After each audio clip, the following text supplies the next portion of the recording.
Hello, back for part 3 in my tutorial. As you've all known, you put for what I've told you now, you put the green foam on and shaped it and glued it onto your shoe.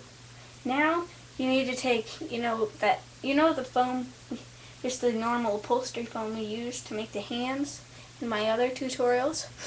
Well, we're going to take that kind of foam. I just took some extras, and we'll use it to shape the foot. You put it around the back, around the front, and you'll use it, especially up here, you may need like 3 layers. And then once that's on, well, then you've got to test it for flexibility. You don't want to have to, when you do that, you want to be able to at least do this with your shoe without making much noise, because that's how you're going to walk, and animals don't make that much noise when they walk. Okay, and once you're done with that, you're going to take some tape and you're going to roll it all over it, which I have already done, and you're going to cut out the bottom, and you're going to cut out where the hole in the foot is. Then, after you've done that, I'd recommend using some really good scissors because it's hard. I used medical tape.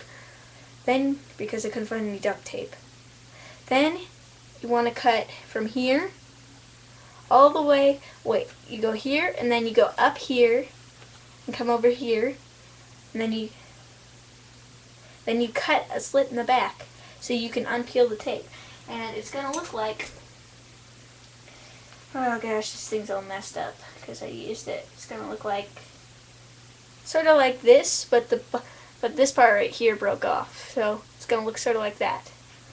And you're going to use, and you're going to need an X-Acto knife, like this. I finally found one.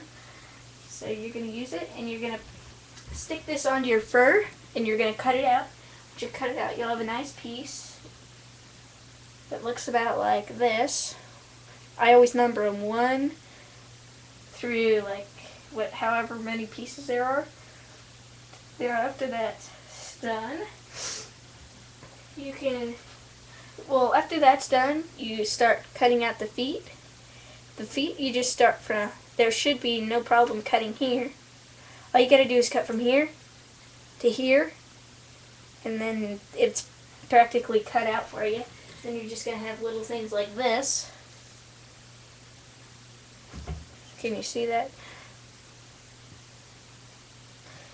Okay, and the fur, when you cut it out from the fur, it's gonna look like this. It's gonna have a notch down here. It's gonna be mostly round, and then that notch you put over the top. You put it over, like, see this? That notch is on top, so it's right there. So you can fold it around, and then this part covers the bottom. And once you're done with that, you've got all your pieces cut out, which I don't, but I wanted to show you anyway. You can take your foot and test it. So here, let me just fur this on for a second to show you guys what it's like.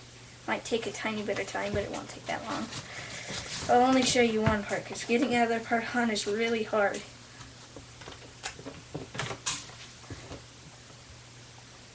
And there you have part of your foot partly furred. It looks really cool. It's starting to get taken shape, and then you could sew it on or glue it on or whatever. Doesn't matter to me. Just as long as you get it on. And if you're using white fur, I'd recommend just a black crayon because it wears off. So after you've got all that done and you get it all on there, you're basically done. All you need is, you can make some sculpey claws or anything, and I guess you're done. Well, hope you enjoy this tutorial, and I hope it helps lots of you fur shooters out there who need help. So, till next time, see ya.